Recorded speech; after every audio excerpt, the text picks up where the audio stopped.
All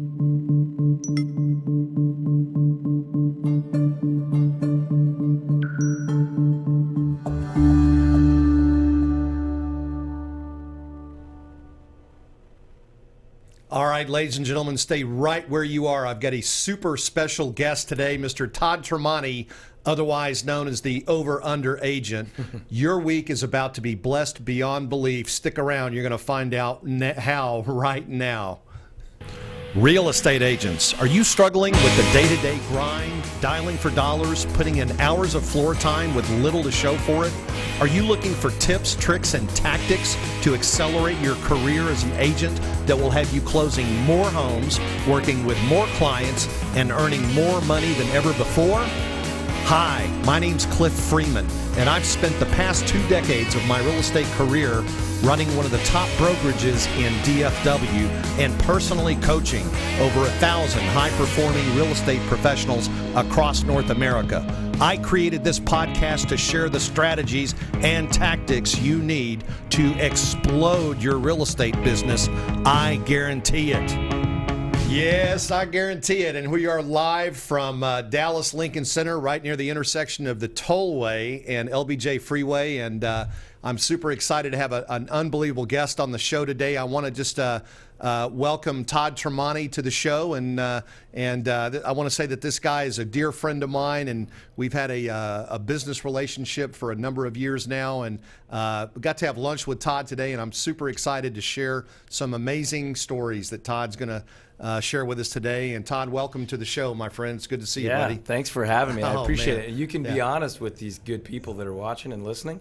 The relationship we've had, I was one of those thousands of people you coached, and I'm proud of it, and I'm super thankful for so much impact you've had on me and my business and my family, and hopefully we can share some of that back today for sure. Well, I appreciate that, because my recollection is that you were one of the first coaching clients I ever had. So I appreciate you letting me learn how to shave on your face. Yeah, that's right. I never noticed. So we're in good shape both. We did fine. All right. And back in the control room today, giving our friend Trelvis a break, is Anna. Anna, how are things back there? How's the weather? I am good. Thank you for letting me man the control room. All right. Well, we're excited, and hopefully we're going to look forward to a smooth landing today. So excited to have you back there manning the control booth. All right. So, Todd, as I said earlier, this is going to be a blessing for people I already know, and I just if you're in the audience, I want you to turn your phone on Do Not Disturb. Pay attention here, because there's a lot of wisdom sitting next to me right now. And this gentleman's been in the real estate business for 18 years. He's got a successful brokerage here in Dallas, and speaking of a coach, he's trained hundreds of agents himself, and not only that, he's a best-selling author, and so we're gonna get Todd to unpack some things here that are going to be a huge value drop for agents, whether you're new, whether you've been in business for a long time. This is a great show for you, and I'm real excited. So, Todd, let's start out by kind of introducing who Todd Tramonte is to our audience today. And I know you, but if you were just to meet someone that you didn't know, who is Todd Tramonte? Tell us about yourself. It may sound a little different than an average real estate agent would say, but it starts with I'm an unbelievably fortunate and blessed and lucky husband of an incredible wife. I've got 3 kiddos that those top the list of priorities, Jesus, wife, kids. And then, of course, we have a ton of fun in residential real estate. We've got the brokerage, the team. We do a radio show as well. We do some coaching and consulting. I enjoy the sharing of content and info. But, yeah, for 17, 18 years, been selling real estate. If I was going to oversimplify it, that's what we've been up to. Now, okay, so that's the short story, but let's drill down a little bit here. So, you went to Baylor, and you actually had you didn't really have your sights set on real estate initially when you started looking about what you were going to do when you had to actually, get out in the working world and stuff. Take us back and tell us that story. Yeah, no, I absolutely did not. And I talk about this a lot, but at no point did I ever intend to be a real estate agent.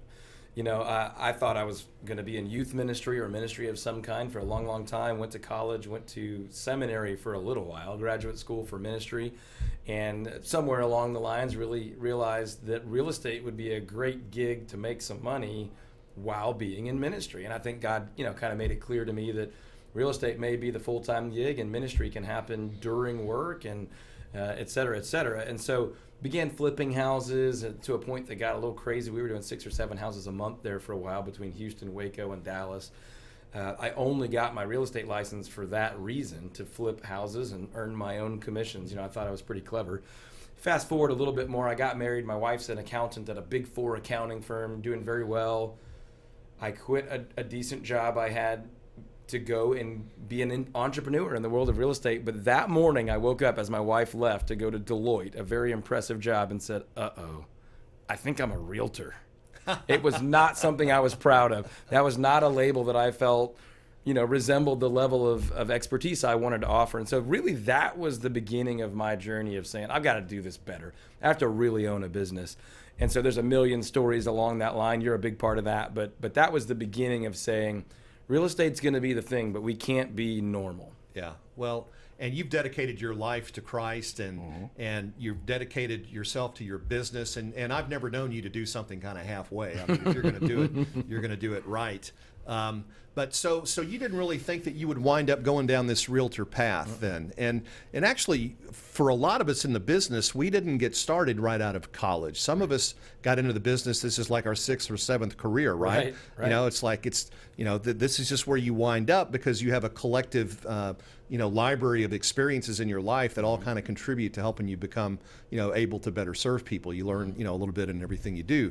But you went straight into to real estate, but you've never really taken the conventional view. A lot of agents, when they look at, well, why should I get into real estate and what should I do? They go look at the brokerages, right? They think, well, I need to go out and find the biggest brokerage that has the nicest office because obviously they're making the most money, and I need to be around successful people. Right. And that's where I need to go. But you had a little different view on things, Todd. What you didn't go to the big brokerage route then? No, I didn't. And to give you a little context, I literally wrote a book last year called The 5 Lies That Will Ruin Your Real Estate Career. And that's sort of one of those lies, is just taking the shiniest path or following the people that look the most successful. You and I probably learn differently, but hard ways either way, that's not always the case. So luckily, I never made that mistake, but I will admit I made plenty of mistakes, and one of them was early on not to actually learn from others that had gone before me and done well. So I was stubborn and prideful. I did benefit in some ways from not following the traditional path, but there were certainly some setbacks as well. But no, I never really was an agent at a big box brokerage. I never had a broker who spent any time directly with me ever. I actually bought a franchise for a while and operated under a kind of a flat fee model, which I don't regret, but was not consistent with my core values and the way I wanted to deliver value. So no, I did not take the traditional approach, but I certainly did not get it all right from the beginning either. We've learned a lot of things the hard way. Okay, so you mentioned a great book. It's called the Top 5 Lies. Yeah. 5 lies that will ruin your real estate career. 5 lies that will ruin your real estate career. And the truth that can. Okay. And by the way, I didn't realize I didn't ask Todd to bring a copy of the book. I had intended for him to show it, but he's a very humble guy and said I don't want to take the opportunity to do that on your show. But let's talk about that book. What are the other What other lies are there? Yeah, we'll hit a couple of the highlights. Number one is that the bigger the split, the better the broker, right? And you and I both know that a lot of agents will shop that way, but the really smart agents will shop or interview a broker based on an exchange of value. What can you do to contribute to my growth and my trajectory? And then where can I add value to your organization? And when there's a mutual fit there, we can both do really well financially, as far as our growth, as far as our personal lives. Those are all factors. So it's not all about split, because you can go get 100% split in a lot of places. Sure. Or you could go make a fortune working with someone at a 10% split. Both of those are very real, but many people don't get far enough to evaluate that. They just say, this guy will offer me more, I'm going to go over here. She'll offer me more, I'm going to go over there. They've got a shinier conference space. They've got technology or whatever. So that's one of the big ones. Another one is that you're going to jump into the business and make a bunch of money right away just working with friends and family. Now, occasionally that happens, but that's not very repeatable for someone new or someone who's in a new town or someone who doesn't have a huge experience in the industry. Last one I'll throw out real quick is just that the best agent always wins. The smartest, most technically skilled agent's going to get all the business. And you and I both know that's not true. More often, the best marketer is going to win. And I always say, let's try really, really hard to be both. really highly skilled agents, but also very effective marketers. And obviously there's a couple more, but those are a couple of highlights. Right, yeah. I like quoting other people in the business. There's so many great people in our business, and one, Gary Keller, used to say, you're not really in the real estate business, you're in the lead generation and lead conversion business. And I think a lot of realtors get into this business thinking that it's all about making the bacon and eggs, but you got to find a way to fill the front of the restaurant, right? Right. It's tricky because you want to study contracts, you want to study the MLS, amendments, negotiation, and things like that. And by all means, you need to be able to do that well. But if you don't have any clients, you'll never need to do any of that. So when we train new agents on our team or new coaching consulting clients, we actually don't even get to the technical skills of real estate until we've long after gotten beyond the fear of picking up the phone or sending a text message or engaging with a potential client and understanding the fears and concerns of a potential client or the opportunities in the marketplace that are not the technical skills of real estate. It's sort of a need to know basis. You will learn and retain information much better when you actually need it. And you don't need to know how to do an amendment until you have a client. So that the skill retention is very important, but it's not the top priority, believe it or not. Right. And we always say you have to learn how to block and tackle before you can go out and get creative. A lot of agents start in the business and they think that, boy, they can just go in and use maybe some marketing skills or something they learned in another area. But you've really got to learn the fundamentals of the business before you can, before you can do, really kind of outside of the box type things. Sure, and I think we're in a culture of absolute impatience, and all the big brokerages and really everybody perpetuates this vision that you should never settle for being a buyer specialist or being in learning mode. You've got to go be celebrity mode. And by all means, there's some value to that status, but if you leapfrog some of those important things, you are setting yourself up for a very hard fall or some liability and risk, and it's just not wise. I mean, very few people do I know that got there overnight and stayed there. Yeah, and you mentioned celebrity type stuff. I mean, you've really got to learn the fundamentals of how to run a business. It's not what you make, it's what you keep. And you can't, a lot of realtors don't understand this, but you can't spend yourself rich. And, if the marketing is not working and you're still spending money on it, maybe you need to, hold those dollars accountable, that sort of thing. Yeah, I'm a big Muhammad Ali fan, and I like quoting people too. And he always said, these trophies, these medals aren't gonna feed the family. You can't pay your bills with them. Right. And the real estate industry is riddled with trophies, right? $1 million producer, whatever, Diamond Club, blah, blah, blah, blah, blah. And there's a lot of those trophies that have no profitability behind them. They have no peace of mind, no family comfort. You got people working like a dog for no take home. Well, and we have a saying around our neck of the woods that, so far up until now, you've just been renting your career. You need to own your career and treat it like a business. So, well, tell us about how is your team put together? I mean, gosh, you and I go back to 2010, I think. We were looking up some notes earlier today, back in September. Tell us about your team today and your footprint. I know you've got an office in Fort Worth. Just share that with us. Yeah, we've got an office on the Dallas side and on the Fort Worth side. Dallas office is technically in Richardson. We've got about 8 agents. We don't add an agent unless we have more business than we can currently get to, and we really mean that. Certainly, agents could take on more, but a lot of our agents have surpassed their goal long before the end of the year. It's not that they don't want more, that they want more life. They don't necessarily want more closings and more sides. We have a very profitable organization for both our agents and my wife and I as owners. And we found that balance is more valuable than those trophies. So in a lot of ways, we don't rank on a lot of lists of 1,000 sides, and we don't care about ranking on the profitability. But we've got agents and team members and non-agent team members that are able to earn a substantial income and spend time with their wives and their children and their husbands and travel and volunteer and be physically healthy and all those things. So we've got 8 agents. We've got about 4 staff people and 2 offices.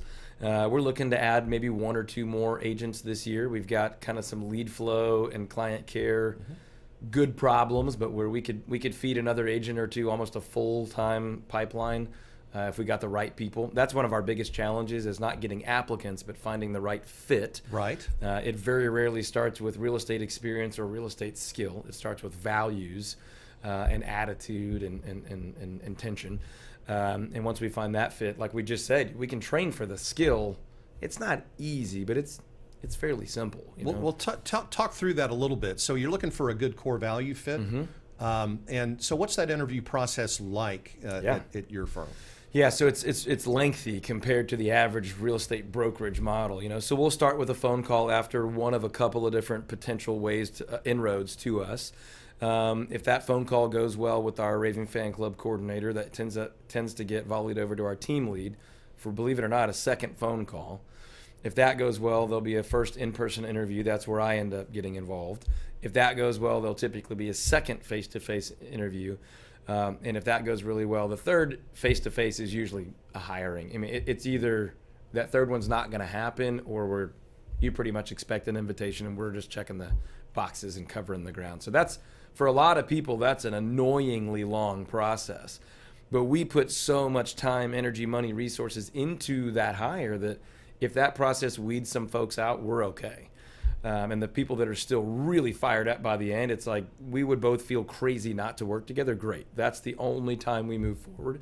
And because of that, we have a pretty high success rate and fairly low turnover and an unbelievably high level of engagement and happiness around our culture. Okay. So I have to ask here, do you meet the spouse before you make the hire? So we like to, but that's not a there is a spouse. requirement. Right. Yeah, we don't always do that. I would love to add that as an absolute, but it can be difficult. But yeah, we like to do that. Because you're usually getting both of them, and if one of them is kind of if crazy, not more, then sometimes the kids can run into some problems. Great. Okay. All right.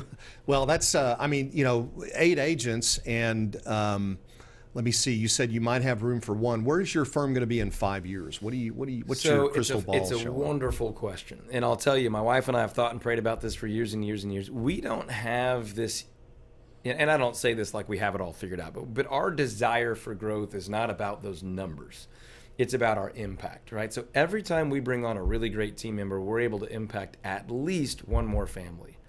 And if that person is successful and they stick with us, it's probably going to be 20 to 40 more families that person's going to be able to go and impact. So as we're able to encourage and train and equip and enrich and hopefully lead and guide well that family, that person and their family, and they're able to go sell 20, 30, 40 homes a year and impact those families, then that type of growth we're really fired up about. So we've had conversations about a grapevine office, a third or maybe fourth office over the next 2, 3, 4, 5 years. I don't have a grand vision of building some big regional national brokerage. That's not something that gets me all that fired up right now. I'll never say never, but at the moment we like to grow at the rate we can know the spouse and the kids' names and celebrate life with them and really deeply spend time with them. My wife and I do a lot of marriage ministry stuff on the side. I officiated a wedding for one of our team members this year. We did the 2-on-2 pre-married mentoring for one of them. So those things are separate, but we want to have that level of connection with our team so that we can have that level of impact, so that they can have that level of impact, and we see growth happening that way. Right. Well, that's amazing, and that's just such a reflection on where your heart is and your what you understand your purpose to be here, Right. which is a great, I appreciate that. It is fun to hear that, and not everybody sees that. So sometimes that comes across as a lack of ambition or limited, sight, and that's okay. But I just think we're fired up. By all means, we want to grow and incomes to grow and our footprint to grow, but not just for the sake of growth. Right. Yeah. So 17 years in the business. I can't believe that everything in yours and your wife's lives and with the life of your company has been a bowl of cherries. Okay. Tell us a little bit about some of the biggest challenges that you've had. Yeah, I think some of these are the best things you can share with people, right? And so I would just say early on, I think in a lot of ways I had the right goals, I had the right intention, but that manifested itself pretty poorly. I owned a discount real estate franchise for 5 years. They're wonderful people. There's nothing wrong with that model, but it was not a fit for my goals and my desires, and really I would say my gifts as a business owner. But I made a 5-year commitment and I stuck with it. So I wouldn't call that a mistake, but it was a long learning process of thinking we want to deliver more value to clients than anyone else does. And initially we thought we'll do the same as everyone else and we'll charge less. And it didn't take long for me to realize, man, this is not really consistent with what we want to do. So that was a 5-year learning process, right? Early on, we had no concept of what an ideal client is. So we would work with anyone, anywhere, no matter what. At the moment, we don't even prospect expireds or for sale by owners. But for years we did, and we were actually pretty good at it, and it wasn't the best thing for us because those were not our ideal clients. And we ended up not really loving what we were doing because we were very disconnected with where our gifts and who we could add the most value for. Those were not the people we were working with. I could keep going. We've tried to shortcut things by buying the technology or hiring the staff instead of learning to do things well and slowing down before we sped up. So we've done all those things. We've done ugly wrapped vehicles and things that out of ego or just because someone else did it and it worked for them. We've made one of my wife's favorite stories. I was speaking at an event and I actually brought her up on stage, and that was the one story she wanted to tell is, trust me, this has not always looked this good.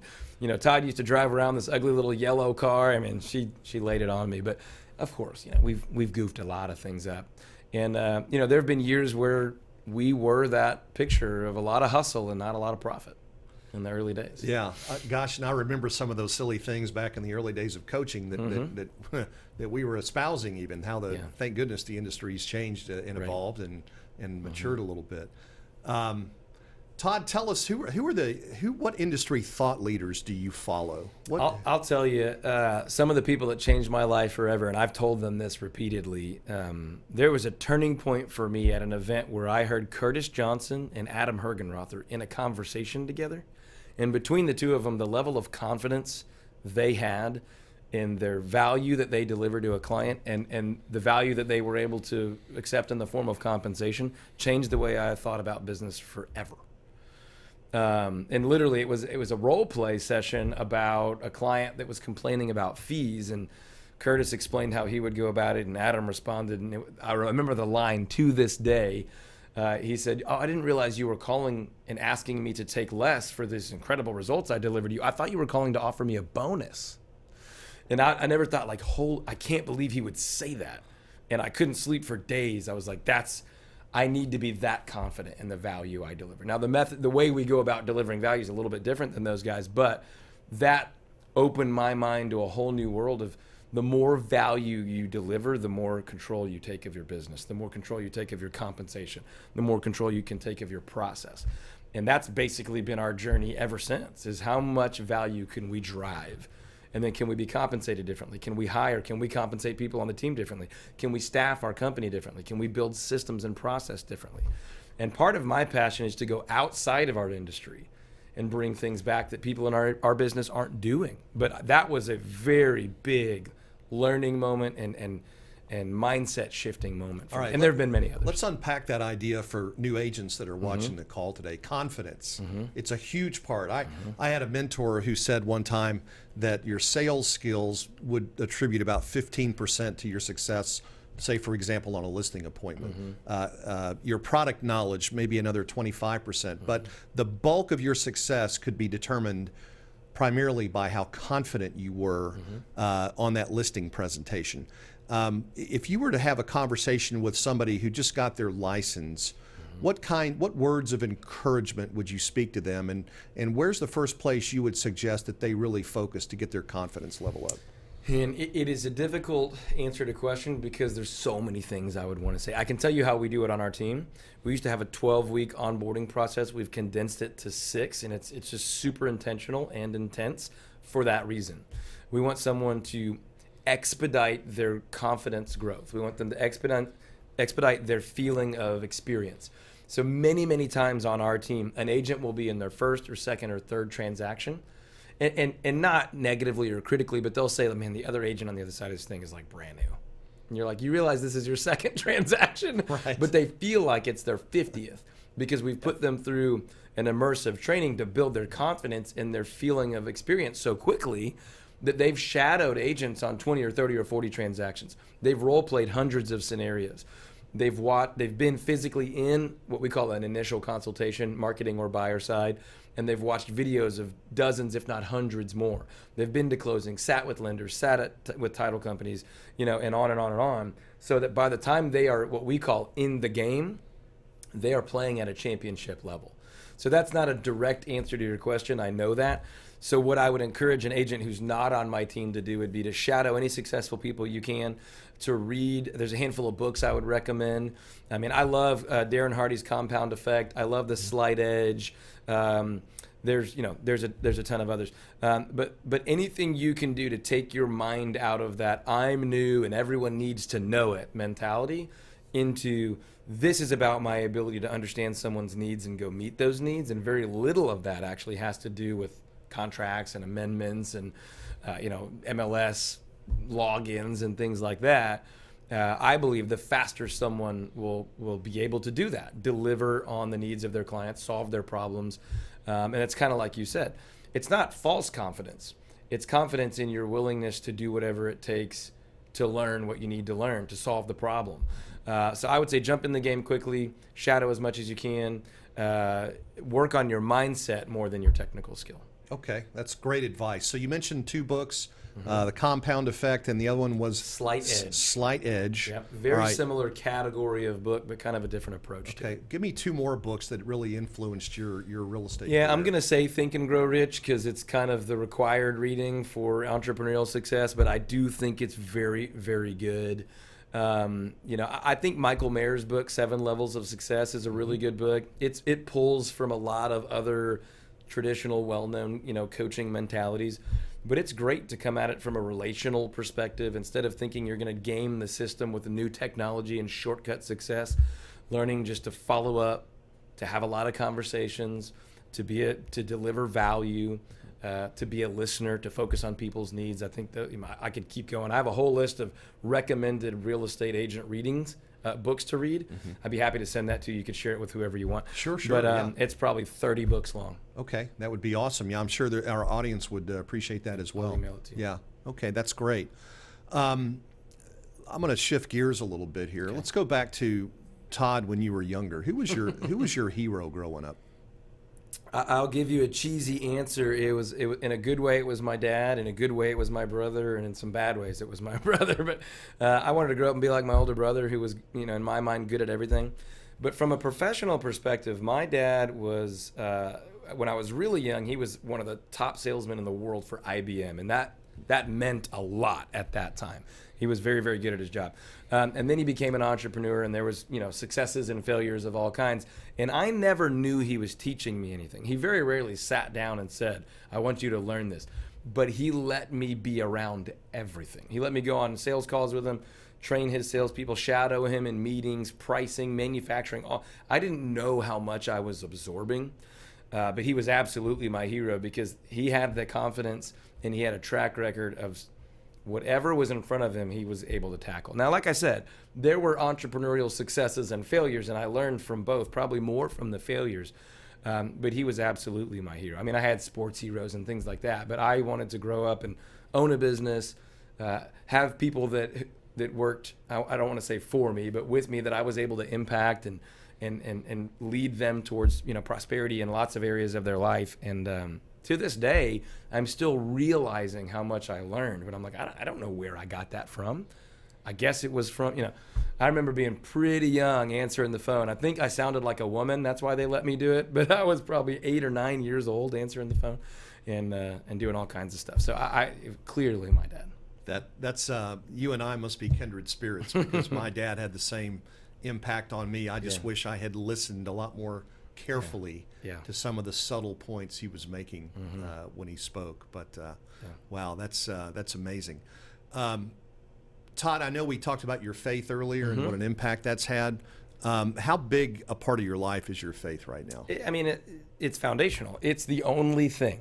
And this is one of, I wouldn't say it's a newfound passion, but I am giving more and more time and more energy towards having conversations with men and women, younger and older, whatever, around the idea of faith at work. For me, my faith is foundational. It's not going to church is foundational, right? The idea that I am a sinner saved by grace, it's a gift, I can't earn it. God never asked me to earn it. That he loves me so much, he sent Jesus to die and pay the price for my sins, and I never could have done it. There's not even worth trying. That's an incredible truth. That's foundational. It changes everything. So faith isn't a thing that goes to church or to work. It's who I am. It's acknowledging that absolutely no gift that I have did I create on my own. I'm really lucky to have a pretty weird memory. I remember a lot. But it's a gift. God just gave it to me. I didn't cultivate that, right? So I'm growing in my effort to give God the glory and the credit for those things and have conversations with others about, man, if this is what you believe, that it's what you believe everywhere. It's how you parent. It's how you love your wife. It's how you treat your neighbor. I had to let someone go a couple of weeks ago. And my hope and my prayer before that conversation was, man, I hope I do this in a way that this person would somehow want to thank me for it. And that's very difficult to pull off, by the way.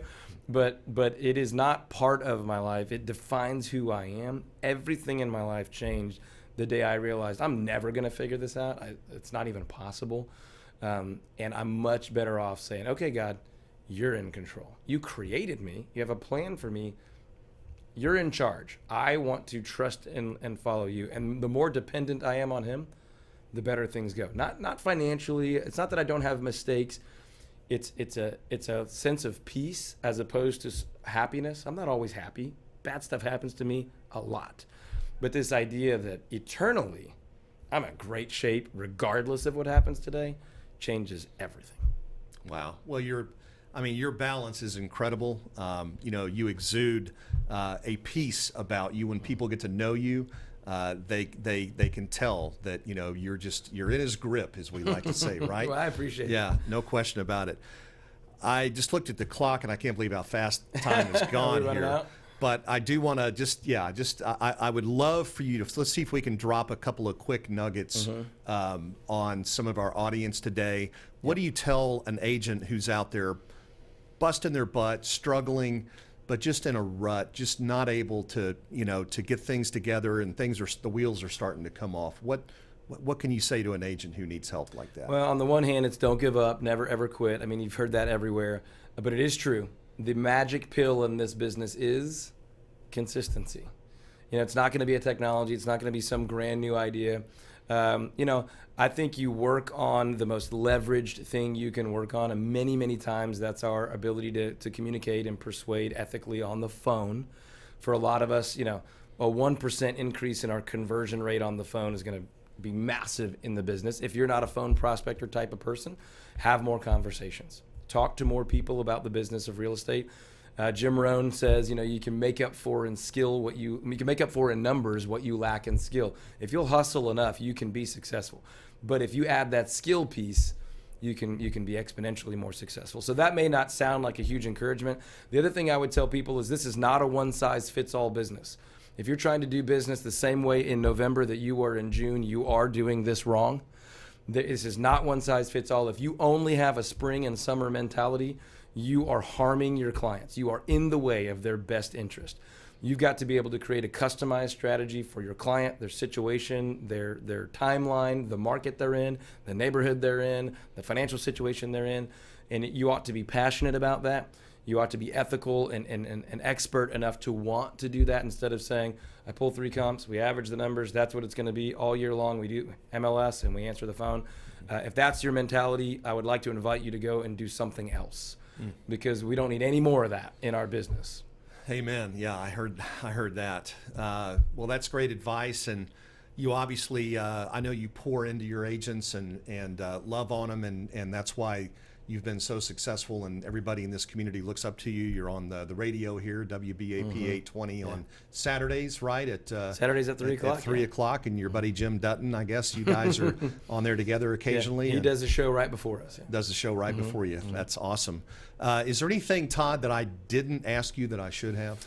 I mean, I could tell you a ton more about me, but if we have a minute or so, I'll give another quick strategy that's just working really well. We got 1 minute. There you go. Google My Business, right? So your local business page on Google, if you haven't set it up, go do that. Don't do anything else before you do that. Make sure you're posting on there regularly. Make sure you're getting reviews on there regularly. We are seeing Google give a lot of juice to that. I mean, almost a direct correlation with you go on there and tweak it and improve it. And within days, we're seeing increased traffic, increased phone calls. It sounds simple. It is simple. I don't know how long Google will allow that to last. I think they're trying to leverage a lot of the work they did on their technology that didn't play out in another scenario. But if you don't have it set to an address, if you're not collecting reviews there much more aggressively than on Zillow, in my opinion, and posting and regularly updating, there's a huge benefit to that right now. It didn't used to be that way, right? But we are seeing Google drive a lot of value and a lot of juice to that, and we're seeing it move the needle of revenue for people in the short term. And there's not a lot of those out there. So Google My Business, take full advantage of that. Right. Great advice. Well, Todd, man, you have lit it up today. I really appreciate it. It's great to get to know you and have the audience get to know a little more about you. You got to meet Todd if you haven't met him. He'll just, he'll have such a great impact on your life. But I want to thank you. This is the over-under agent, right? You sell above market. That's our USP. We and, guarantee to sell the home over the average price and under the average time. And under the average time, right here. You saw it right on Cliff's notes. I want to thank you, brother, for being here, man. It's been a blessing to have you on the show. We got to do this again sometime real soon, maybe. Whenever you're ready. I'd love to. Ladies and gentlemen, the audience, thank you for being here today. Always great to have you. And please, if you enjoyed today's show, give us a thumbs up, hit the heart, love button. We'd love to hear from you. And don't forget, we're going to be back next week, same time. So you guys join us back then again. And tell all your friends about Cliff Notes. And before it gets too cold, get out and enjoy some good golf, good tennis, or whatever makes you happy. We'll talk to you soon. Thanks.